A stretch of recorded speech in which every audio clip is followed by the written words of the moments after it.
Egy újabb videó, másik gépállat. Ő neki a becsületes neve. Na hát ő neki az volt a baja, hogy a féltengely kiabált a váltóból, vagy mi az, hajtásból. Ilyen kis bordásszal ittem meg menet. És nem találtam semmi neten ilyen videót, mi segítene, de mondom, csinálok egyet. Na így néz ki szétborítva váltom. Vagy hajtás, vagy nem is tudom, minek nevezzem ezt.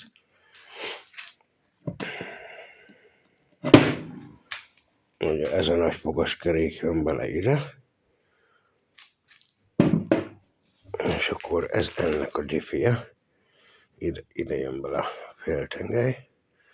És akkor ebben van benne ott valahol a doboznak az alján az agya, gondolom én, meg az olátét, ha még megvan. Ez egy deka olaj nem volt, ez tele volt csumára tömbe zsírral, az kész. Úgyhogy ez így volt, ez gyárilag. Azt mondja, gazda még nem volt bontva.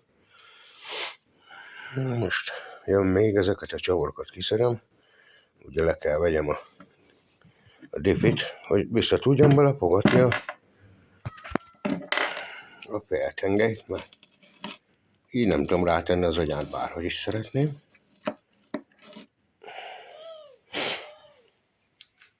Úgyhogy hát most ez egy ilyen kis szapós meló.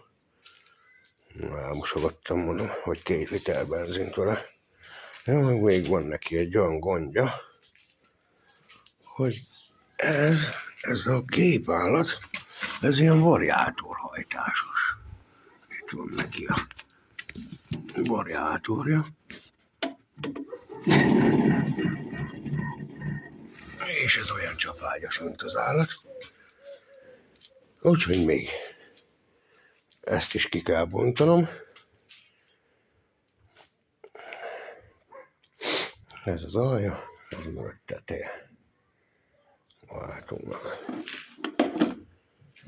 Na most már lesz egy ilyen videó is, mert sajnos én nem találtam sehol, úgyhogy ha ilyen gondotok van, kb. Így darabokra szét kell szedni, és akkor megoldódik a probléma. Na, sziasztok!